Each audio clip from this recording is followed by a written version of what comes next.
Prime Review presenting The Best Seat. Hairiba movie asi America gi thriller movie amani. Movie asina horokpada aikhoida David kauba nupa amaga mahakki machanupi Ima kauba nupi amaga aikhoida uhalei. David ki nupi asisu ngasidagina sahi tareki mamangda sikhibo oirami. Asina maram oibana David na mahakki machanupi asibu mahakki mama jaudраbasu matam punamakta nungsina jokpirami. Adugi simatakta David na machagidama khallaga atopa nupi amaga longke hainasu khalamde. Hairiba matam asidadi Ima hairiba nupi macha asi jamna talented oiba nupi macha ama oirami. Mahaknasu matam punamakta school da top oibana maram oibana prize kaya amasu phanglami. Hairiba matam asidadi David ki mayumda David ki machanupi Angela kauba nupi malaklami. Hairiba nupi asina David ta imagidama khallaga nangna nupi ama thiu hairami. Adubu imanadi mahakki auntie Angela na hairiklu wahesi janinglamde. Angela na karigidamak mahakki mayambada nupi ama thinabagi hairibano haibadi mahakki mayamba David lasi matam punamakta thabak chimmana maram oibana yumdagi atopa jaga amada leirami. Asiguma mayam asi oibana hairibani. Adugi simatakta makhoigi jum asida Olonia haina khangnaba nupi amasu thabak toromi. Hairiba nupi asisu makhoigi jum asida accident ama thokpana maram oibana sikhibo oirami. Adubu hairiba matam asidadi David amadi mahakki machanupi Angela ga loinana David ki machanupi Ima asibu senadrun leiribani. Makhoini Ima asibu matam punamakta senaba haibasu ngamlooi asina maram oibana nupi thinabagi hairibani. Mathangi numita David ki mayumda Chloe kauba nupi ama laklami. Adudagi David na Chloe hairiba nupi asibu mahakki thabak subam asida poraktuna mahakki documents sing asibu loina jengla matungda nangna mathang lakliba hapta asidagi aigi jumda thabak tawba lakpa jaragani hairami. Hairiba matam asidadi David na thabak suriba ka asigi mathakta jamna chaurba haying khoigi makol amasu leirami. Yum asigi manungdana mu Imana school chatnabagidamak loisanrun leiring matam asida makhoigi jum asigi mapanda leiriba swimming pool amagi manungda hawdong amana tadun leirami. Adubu hawdong asidi mahakna khungatke haina khalamde hawdong asibu adum jengdu leirami. Asina maram oibana hawdong asidi sikhirami. Adugi simlakta Imana hawdong asina sibana maram oibana haraujarami. Hairiba matam asida sung Imana makhoigi calendar astu jengduna asumna khanjarami. Numit kharanigi matungda aikhoigi school da jamna talented oirba satra amabu khallagani. Khalakadruiba satra si isamak soidan oigani haiduna jamna haraujarami. Asigi matungda Imana school gidamak chakhirami. Imana school jawro matung asidadi makhoigi class asida haying khoi ama laklami. Asina maram oibana class asida leiriba satra sing asi jamna kijarami. Adubu Imanadi class ama paiduna haying khoi su phara matungda class asigi mapandagi puthokirami.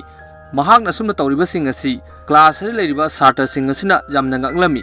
Adugi sumatakta makhoi class ki oja Alice hairiba nupi asinasu Imana tawriba thabak sing asi angakpong phawrami. Imana sigumlaba thabak asi tawbagidamak makhoigi oja Alice na Imada thank you hainasu haijarami. Asigi matungda makhoigi school break time matam masida Imaga loinana satra kya amaga sanarami. Hairiba matam asidadi satra amabu soklami. Asina maram oibana Imana satra sibu kanbirami. Mahakna karigidamak asugumlaba thabak sing asi tawribuna hairabadi makhoigi oja sing asina mahakna tawribasi uba tarabadi makhoigi school gi prize pibasida mahakna phangnabagi oirami. Asumna sum matam haukhibana Imagi makhoigi school gi prize janthopagi matam asi joroklami. Asina maram oibana Ima amadi mahakki mapa David kelorina school chatnabagidamak loisalami. Makhoini school jawro matung asidadi prize phangnabagidamak makhoi ngaidrun leirami. Hairiba matam asidadi Ima asi jamna pakhalami. Karigi pakhalibno haibadi mahakki maming asibu lauthoklagani haina khanbagi oirami. Adugi sumathaktam David na mahakki machanupi Imada nang karimda khanganu prize asi phangabasu phangdabasu jai hairami. Hairiba matam asidadi makhoi class ki teacher Alice hairiba nupi asina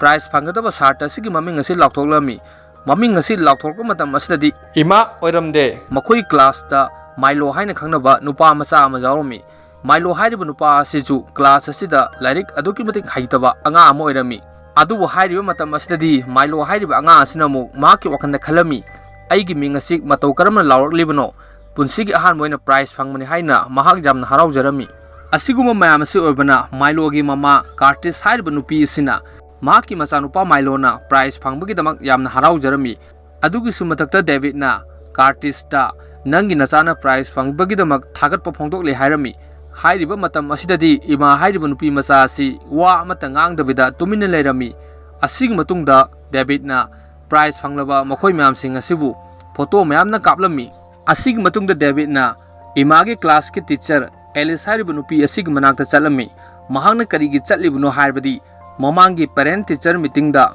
Davidna chatabagi orami matam asida mo Alice na David ta sumna hairami nangi na nupi asi jamna talented oiba nupi masa amani mahak asisu lairik jamna hai adugi sumatakta mahakumba satramata aikhoi school da jawde adu moinamak mahak asi matam punamakta tumin tumine lei amuksu nangi na nupi asi oidaba acting tawbusu jamna hai hairami adubu David nadi oza asina hairibu wahi sing asina takpadi mahakki macha nupi asi jamna fai adubu oza na ngangliba si jamna saunumagi mongda ngangi habasi David na khangba ngamlami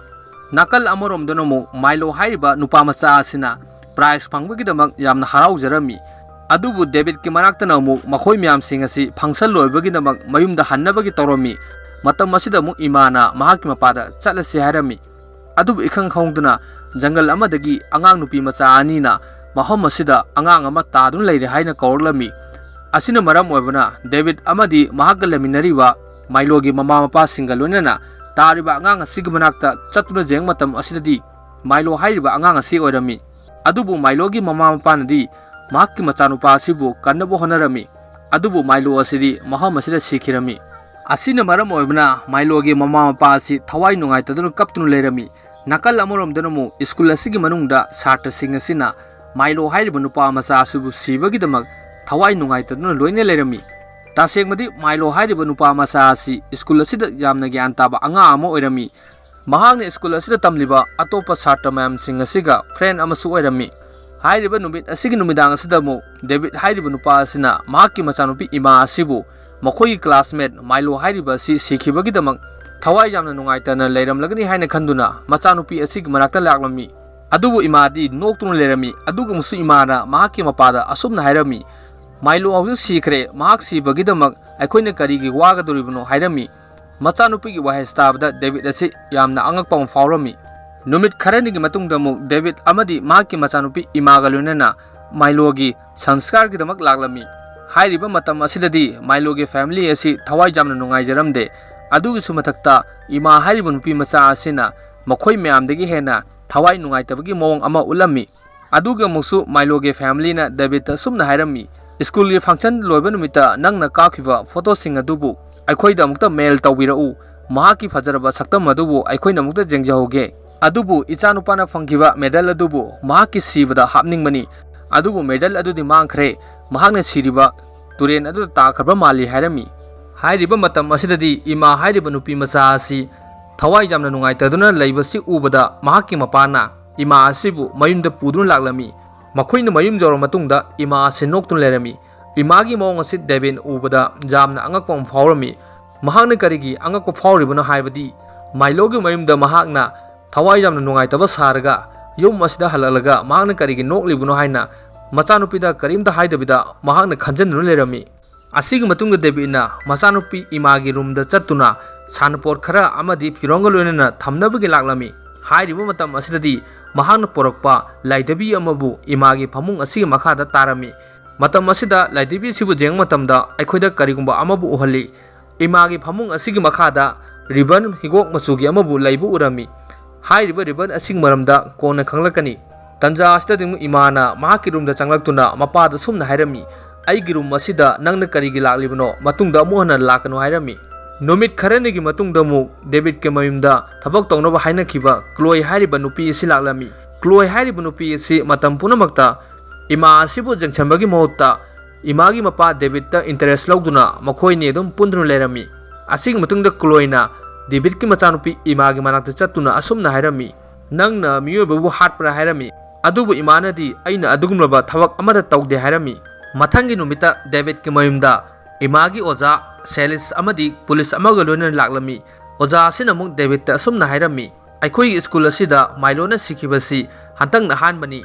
asugumlaba thabak asi mamangda amona thokide asumna sum tawba tarabadi aikhoi gi school gi reputation asi jamna down oiragani hairami adudagi muk police asina David ta asumna hairami Milo na siba numitta nangi nachanupi imaga loina makhoi ni sanarami adugi sumathakta Milo hairiba nupa adudi iroiba haibasu natte mahakna karigidamak samudra adugi mapana leptun leiribano ꯑꯩꯈꯣꯏꯅ ꯃꯐꯝ ꯑꯁꯤꯗ ꯂꯥꯛꯂꯤꯕꯁꯤꯁꯨ ꯃꯥꯏꯂꯣ ꯑꯃꯗꯤ ꯅꯪꯒꯤ ꯅꯆꯥꯅꯨꯄꯤꯅ ꯁꯥꯟꯅꯕꯗꯨ ꯑꯇꯣꯞꯄ ꯁꯥꯇ꯭ꯔ ꯈꯔꯅ ꯎꯍꯧꯏ ꯍꯥꯏ ꯑꯁꯤꯒꯤꯗꯃꯛ ꯅꯪꯒꯤ ꯅꯆꯥꯅꯨꯄꯤ ꯏꯃꯥꯗꯒꯤ ꯑꯩꯈꯣꯏꯅ ꯔꯤꯄꯣꯔꯠ ꯈꯔꯕꯨ ꯂꯧꯕ ꯄꯥꯝꯃꯤ ꯍꯥꯏꯔꯝꯃꯤ ꯄꯨꯂꯤꯁ ꯑꯁꯤꯒꯤ ꯋꯥꯍꯩ ꯇꯥꯕꯗ ꯗꯦꯕꯤꯠ ꯑꯁꯤ ꯌꯥꯝꯅ ꯑꯉꯛꯄ ꯑꯃ ꯐꯥꯎꯔꯝꯃꯤ ꯃꯈꯣꯏꯅ ꯁꯥꯟꯅꯔꯤꯕ ꯋꯥꯔꯤꯁꯤꯡ ꯑꯁꯤ ꯏꯃꯥꯅ ꯑꯇꯣꯞꯄ ꯀꯥ ꯑꯃꯗ ꯇꯥꯗꯨꯅ ꯂꯩꯔꯝꯃꯤ ꯑꯁꯤꯅ ꯃꯔꯝ ꯑꯣꯏꯕꯅ ꯏꯃꯥꯅ ꯀꯟꯅ ꯂꯥꯎꯔꯛꯂꯝꯃꯤ ꯍꯥꯏꯔꯤꯕ ꯇꯟꯖꯥ ꯑꯁꯤꯗꯗꯤ ꯗꯦꯕꯤꯠ ꯑꯃꯗꯤ ꯃꯈꯣꯏꯒꯤ ꯃꯅꯥꯛꯇ ꯂꯩꯔꯤꯕ ꯑꯣꯖꯥ ꯑꯁꯤꯒ ꯂꯣꯏꯅꯅ इमागी मनाक्ता चंगलक मतम असिददी इमा असिदि तुसनु लेरमी असिन मरम ओइबना मखोई जुमदा लाक्लिबा इमागी ओजा सेलिस अमदी पुलिस असि महम असिदगी चटखिरमी इमाना करिगिदमक असुमना तौरिबुना हायरबदी मखोइना सानरिबा वारी असिबु काइनबगी ओइरमी अदुबु ngaiki mamangda imana मखोई ओजा सेलिस अमदी मखोइगी मपाना सानरिबा वारीसिंग अदु तादुन लेरिबदु मखोइगी मयमदा थबक तौनबा लाक्लिबा क्लोय हायरिबा नुपी असिना लोइना उहौरमी असिना मरम ओइबना क्लोयनसु चिंगनबा अमा फावरमी माइलो हायरिबा नुपा मचादुना सिपदा इमा असि जावरंगनी हायना खलमी असिगुम मयाम असि ओइबना क्लोयना इमादा ब्लैकमेल तौनबगी वखल अमबु खनबा हौरलमी असिग मतुंग डेविडना महाकी मचानुपीदा असुमना हायरमी नंगना करिगिदम अइंगोंदा वा लोलिबनो नुमित अदुदा नंगना नखोइगी क्लासमेट माइलोगा सानरिबदु अदुबु इमानदी महाकी मपादा असुमना हायरमी अइखोइना महम अदुदा सानर मतुंगदा महाक कदाइदा चखिबनो हायबदी अइ खंगद्रे हायरमी अदुगी सुमथक्ता महाकना समुद्र अदुगी मपाना चखिबदु अइ अमता खंगदे हायरमी अदुबु मुसु इमाना महाकी मपा डेविडता असुमना हायरमी अइखोइगी मिस सेलिस अदु अइबु मतम पुनमक्ता जंक्शनदुन लेरिबनी असिना मरम ओइबना महाकना अइखोइगी जुमदा अइबु थिजनमा लाक्लिबनी हायरमी मचानुपीगी वाय स्टाफदा डेविड असि वखन खरा ज्ञान तारमी असिग मतुंग डेविडना नुमित अदुदा काखिबा फोटोसिंग अदुबु महाकी मोबाइल अदुरु जेंगलमी हायरिबा मतम असिददी महाकना जेंगलिबा फोटोसिंग अदुदा महाकी मचानुपी इमाना माइलोना फंगिबा मेडल अदुदा अदुम जेंगनु लेरमी असिगी मतुंगदा क्लोय अमदी इमाना मखोइगी जुम असिदगी थोलक मतम असिददी मखोइगी मिस सेलिस अमदी पुलिस अदुगा लोनना माइलोगी जुमदा लैबदु इमाना उरमी असिना मरम ओइबना इमाना असुमना खलमी पुलिस असिना मु माइलोगी जुमदा लाक्लिबसि करिगिनो करी वाहंग पाहंगबु तौबो लाक्लिबनु हायना खलमी हायरिबा मतम असिददी मु क्लोयना अमुक हेन्ना चिंगनबा अम फावरमी इमागी मथक्ता असिगी मतुंगदा इमाना मयुमदा हलकु मतम असिददी माइलोना फंगिबा मेडल अदु महाकी मपागी रूम अदुरु लेरमी असिना मरम ओइबना इमाना मेडल असिबु लोसलगे हायना तौ मतम असिददी महाकी मपा असि चंगकपना हालमी अदुगा मुसु डेविडना महाकी मचानुपीदा असुमना हायरमी हायरिबा मेडल असि क्लोयना नंगी का अदुबु सेंतोक मतम अदुदा नंगी फमुंग अदुगी मखादगे फंगलकपनी नंगना मेडल असिबु कदाइदगे पोरकपनो अइंगोंदा करिगे हाना हायदिबनो हायरमी अदुदगी महाकी मचानुपी इमाना असुमना हायरमी अइना नुमित अदुदा अखोई क्लासमेट माइलो अदुगा सानर मतुंग अदुदा अइ मफम अदुदगी हलकलमी अदुबु अइना मेडल असि जगा अमना ताबा थेंगनरमी मेडल असि फंगला मतुंग असिददी माइलो हायरिबा आइगे फ्रेंड अदु सिरे हायना पाउ ताइ असिना मरम ओइबरा मेडल असिबु अइना जुम असिदा पोरक्तुना थंबनी हायरमी मथंगी नुमितंग डेविडना महाकी मचानुपी इमा असिबु पुदुना माइलोगी ममा कार्टिज के मनाक्ता लाक्लमी मखोइना कार्टिज के मनाक्ता जौरंग मतुंगदा माइलोगी मेडल अदुबु पिरमी हायरिबा मतम असिदम कार्टिजना डेविड सुमना हायरक्लमी इमा अमदी माइलोगी ओजा सेलिस अदु कार एक्सीडेंट सिखरे महांगना एक्सीडेंट तौरिबा कार अदुगी मनुंगदा जामना चाउरबा खोइगी महुम अमसु यावी हायरमी कार्टिज की वायस ताबदा मु इमाना सुमना हायरमी सेलिस हायरिबा अखोइगी ओजा अदु अइना जामना नुंसिजबा ओजा अमनी हायरमी मचानुपीगी वायस ताबदा डेविड असि जामना अंगकपा फावरमी महांगना करिगी ngakliबनो हायरबदी ममांगदा मखोइगी मयुमदा सेलिस हायरिबा ओजादुन लाकपदा ओजा असिबु जामना फत्तबनी हायना मंगोंदा हायखिबनी अदुगा हौजिकना कार्टिस्टा मखोइगी ओजा सेलिस असिबु महांगना जामना नुंसिजबा ओजा अमनी हायरिबसि करिगिनो हायना खलमी हायरिबा मतम असिददी इमा असि मसा नारकलमी असिना मरम ओइबना डेविडना मचानुपी इमा असिबु मयुमदा पुदुन लाक मतम असिददी माकी मचानुपी असि नोक्तुन लाक्लमी मखोइना मयुम जौरंग मतुंग असिददी डेविडना माकी थबक सुबम का असे लाक मतम असिददी माकी का असिदा जानरु लेरिबा खोइ मौम असि लेरमदे असिगुमलबा मयामसि ओइबना डेविडना माकी मचानुपीगिदमक खनबदा जामना अवाबा अमा ओइरमी असिगी मतुंगदा डेविडना माकी लैपटॉप अदुदा माकी मचानुपीसिदा नारिबसि साइकोरा हायना खंदुना अगांग नुपीदा नाबा लैना कयाबु सर्च तौरमी मतम असिददी डेविडना खंगबा ngamlami महाकी मचानुपीसि साइको अमा नारे हायना खंदुना साइकेट्रिस्ट की doctor अमिंगी मनाक्ता पुदुन लाक्लमी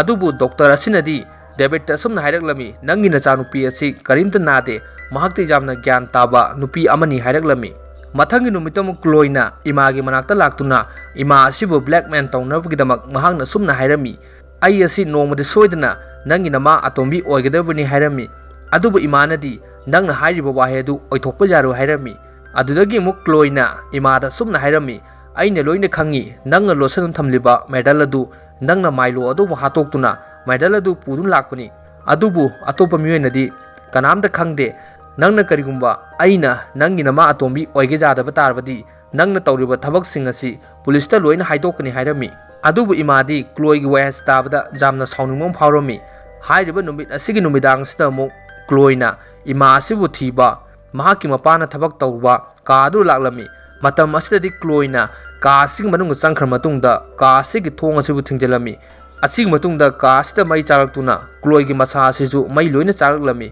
adubu jum asigi thongnawdadi ima hairiba nupi masa asina noktuna jengnu lerami asigi matungda David-na mayumda halakpa matam asidadi mahaki thabak subam asi mai chaktuna Chloe hairiba nupi asiu sikhre adubu mahaki machanupidi karim toromde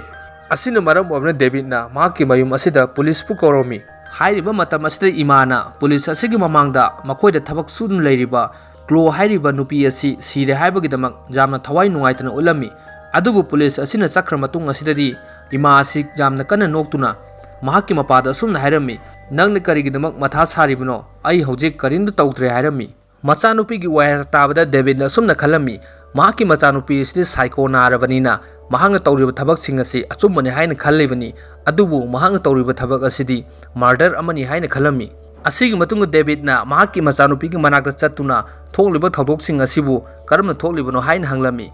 hairiba matam asidadi imana mahangna tawriba thabak singadu wapada wari loina lirami ngasidagina numit kharani mamangna sikhiba aikhoi classmate Milo-na phangkiba medal adubu aina pambagidamak Milo-da piu hai adubu Milo-nadi aikhoi school asida leiriba chatra sing asida loina chatuna haidokani hai asina maram obina aina aikhoi classmate Milo adubu sing adugi mathaktagi samudra adu inthaduna hatpani hairami amusu imana mahaki mapada aikhoi jumda hana thabak toromba Olonia hairiba nupi dusu aina hatkibani aina karigi halibano haibadi mahakna aingonda jamna thina ngangi asigidamak aikhoi jum asidagi mahakpu inthaduna hatpani hairami amusu imana mahaki mapada aikhoi gi class ki oza sele sari badusu aina hatokpani mahaki gari adugi manungda aikhoi gi jumda leiba khoi adubu hapchanmani asina maram oibana mahakna gari adubu control tawba ngamdaduna siribani aroi badong imana sumna hairami ngasi mai chaktuna sikhiba Chloe dusu aina mai thadoktuna hatokpani gari gi aina thabak singasi loina tawribano haibadi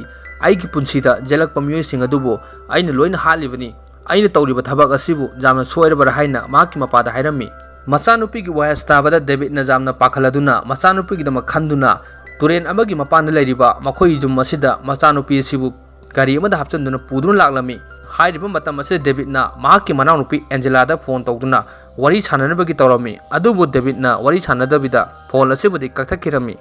nakal amuromduna mahaki machanupi Angela-na mahaki mayamana phone tawroktuna kakthakibadu chingnabana maram oibana David-ta hanjana phone tawrami adubu David-nadi phone amata paikhalamde hairiba numit asigi numidang asitang David-na makhoigi ture mapan leiriba jum masida leiduna yamna wakhan nungaitana leirami mahakna sumna khalami aigi chanupina tawriba thabak singasi yamna fatre hawjikti police singasina koitan tanadunu leire aigi chanupi asibusu jenda thaba pamde haina khandun leirami asigumlaba mayamsi obana mahaki machanupina David-ta ngasi hariba numit asidagi aina tawriba thabak singasi amu hana tawro hairami adubu mahaki mapanadi machanupina haribasi karimda thajaramde karigino haribadi mahaki machanupi asidi psycho narabani asigi matungda makhoi singasi tumna khirami hariba matam asidadi mahaki mapana tumlingai matam asida imana makhoi gi jumda leiriba cylinder singasibu loina on togduna mahakti turen asigi mapana chatkhirami adubu David-na makeup tholok matam asida mahaki jum asigi manungda gas ki manam namana maram oibna thongnau singasibu loina hangtoklami adugi sumathakta mahaki machanupi gi manakta laklami David-na musu khangma ngamlami mahaki machanupina tawribasi mahakpu hatnabagi tawribani haina khalami asina maram oibna David-na machanupi asina mahakpu soina hatkhrani haina khanduna numit asigi numidang asida mo machanupi amadi mahangna thaknabagidama coffee senlami machanupina thaknabagi coffee asida mahangna drug po hapchalami adubu David ki machanupi imanadi jamna singbana maram oibna mahaki mapana porakliba coffee asibu onthongnarami makhoina coffee asi thakla matungda mahaki mapa asidi tumthakirami ꯑꯁꯤꯒꯤ ꯃꯇꯨꯡꯗ ꯏꯃꯥꯅ ꯃꯍꯥꯛꯀꯤ ꯃꯄꯥꯒꯤ ꯊꯝꯂꯤꯕ ꯅꯣꯡꯃꯩ ꯑꯁꯤ ꯄꯥꯏꯗꯨꯅ ꯃꯄꯥ ꯑꯁꯤꯕꯨ ꯍꯥꯠꯂꯒ ꯍꯥꯏꯅ ꯇꯧꯕ ꯃꯇꯝ ꯑꯁꯤꯗꯗꯤ ꯃꯍꯥꯛꯀꯤ ꯃꯄꯥ ꯑꯁꯤ ꯃꯤꯀꯞ ꯊꯣꯛꯂꯛꯂꯝꯃꯤ ꯑꯗꯨꯕꯨ ꯏꯃꯥꯅ ꯅꯣꯡꯃꯩ ꯑꯁꯤꯕꯨ ꯀꯥꯞꯄꯗ ꯅꯣꯡꯃꯩ ꯑꯁꯤꯕꯨ ꯀꯟꯇ꯭ꯔꯣꯜ ꯇꯧꯕ ꯉꯝꯗꯗꯨꯅ ꯃꯍꯥꯛꯀꯤ ꯃꯄꯥꯒꯤ ꯃꯣꯟꯗ ꯄꯥꯜꯂꯝꯃꯤ ꯑꯗꯨꯗꯒꯤ ꯗꯦꯕꯤꯠꯅ ꯁꯥꯎꯔꯗꯨꯅ ꯃꯆꯥꯅꯨꯄꯤꯅ ꯄꯥꯏꯔꯤꯕ ꯅꯣꯡꯃꯩ ꯑꯁꯤ ꯂꯧꯗꯨꯅ ꯃꯆꯥꯅꯨꯄꯤ ꯑꯁꯤꯕꯨ ꯍꯥꯠꯇꯣꯛꯇꯨꯅ ꯃꯍꯥꯛꯄꯨꯁꯨ ꯁꯨꯁꯥꯏꯗ ꯇꯧꯔꯒꯦ ꯍꯥꯏꯅ ꯈꯜꯂꯝꯃꯤ ꯍꯥꯏꯔꯤꯕ ꯇꯟꯖꯥ ꯑꯁꯤꯗꯗꯤ ꯏꯃꯥꯅ ꯃꯍꯥꯛꯄꯨ ꯍꯥꯠꯀꯗꯣꯔꯦ ꯍꯥꯏꯅ ꯀꯟꯅ ꯂꯥꯎꯔꯝꯃꯤ ꯑꯁꯤꯅ ꯃꯔꯝ ꯑꯣꯏꯕꯅ ꯗꯦꯕꯤꯠꯀꯤ ꯌꯨꯝ ꯑꯁꯤꯕꯨ ꯁꯪꯂꯤꯕ ꯒꯥꯔꯗ ꯑꯁꯤꯅ ꯆꯪꯂꯛꯇꯨꯅ ꯗꯦꯕꯤꯠꯇ ꯅꯣꯡꯃꯩꯅ ꯇꯝꯗꯨꯅ ꯂꯩꯔꯝꯃꯤ ꯀꯔꯤꯒꯤ ꯒꯥꯔꯗ ꯑꯁꯤꯅ ꯑꯁꯨꯝꯅ ꯇꯧꯔꯤꯕꯅꯣ ꯍꯥꯏꯕꯗꯤ ꯗꯦꯕꯤꯠꯅ ꯃꯍꯥꯛꯀꯤ ꯃꯆꯥꯅꯨꯄꯤ ꯑꯁꯤꯕꯨ ꯍꯥꯠꯇꯣꯔꯦ ꯍꯥꯏꯅ ꯈꯟꯕꯒꯤ ꯑꯣꯏꯔꯝꯃꯤ ꯑꯗꯨꯕꯨ ꯗꯦꯕꯤꯠꯅꯗꯤ ꯑꯃꯨꯛ ꯃꯍꯥꯛꯅ ꯄꯥꯏꯔꯤꯕ ꯅꯣꯡꯃꯩ ꯑꯁꯤꯕꯨ ꯃꯁꯥ ꯃꯇꯣꯝꯗ ꯀꯥꯞꯁꯤꯟꯗꯨꯅ ꯁꯨꯁꯥꯏꯗ ꯇꯧꯖꯔꯝꯃꯤ ꯍꯥꯏꯔꯤꯕ ꯃꯇꯝ ꯑꯁꯤꯗꯗꯤ ꯗꯦꯕꯤꯠꯀꯤ ꯃꯅꯥꯎꯅꯨꯄꯤ ꯑꯦꯟꯖꯦꯂꯥꯅ ꯃꯍꯥꯛꯀꯤ ꯃꯌꯥꯝꯕ ꯑꯁꯤ ꯁꯤꯔꯦ ꯍꯥꯏꯅ ꯈꯪꯂꯝꯃꯤ ꯑꯁꯤꯅ ꯃꯔꯝ ꯑꯣꯏꯕꯅ ꯃꯈꯣꯏꯒꯤ ꯇꯨꯔꯦꯟ ꯃꯄꯥꯟꯗ ꯂꯩꯔꯤꯕ ꯌꯨꯝ ꯑꯁꯤꯗ ꯑꯦꯟꯖꯦꯂꯥꯅ ꯂꯥꯛꯂꯝꯃꯤ ꯑꯗꯨꯒꯤꯁꯨ ꯃꯊꯛꯇ ꯗꯦꯕꯤꯠꯀꯤ ꯃꯆꯥꯅꯨꯄꯤ ꯏꯃꯥ ꯑꯁꯤꯕꯨ ꯃꯐꯝ ꯑꯁꯤꯗꯒꯤ ꯄꯨꯗꯨꯅ ꯌꯥꯝꯅ ꯅꯨꯡꯉꯥꯏꯅ ꯍꯤꯡꯅꯕꯒꯤꯗꯃꯛ ꯆꯠꯈꯤꯔꯝꯃꯤ ꯍꯥꯏꯔꯤꯕ ꯃꯇꯝ ꯑꯁꯤꯗꯁꯨ ꯏꯃꯥꯅ ꯃꯍꯥꯛꯀꯤ ꯑꯥꯟꯇꯤ ꯑꯦꯟꯖꯦꯂꯥꯒ ꯂꯩꯃꯤꯟꯅꯒꯦ ꯍꯥꯏꯅ ꯈꯜꯂꯝꯃꯤ ꯁꯤꯟ ꯑꯁꯤ ꯎꯠꯂꯒ ꯃꯨꯚꯤ ꯑꯁꯤꯒꯤ ꯑꯔꯣꯏꯕ ꯑꯣꯏꯔꯝꯃꯤ ꯃꯌꯥꯝꯅ ꯃꯨꯚꯤ ꯑꯁꯤꯕꯨ ꯅꯨꯡꯉꯥꯏꯕꯤꯔꯕꯗꯤ ꯆꯦꯅꯦꯜ ꯑꯁꯤꯕꯨ ꯁꯨꯡꯁꯣꯏ ꯁꯣꯏꯗꯅ ꯁꯕꯁꯀ꯭ꯔꯥꯏꯕ ꯇꯧꯕꯤꯔꯝꯃꯨ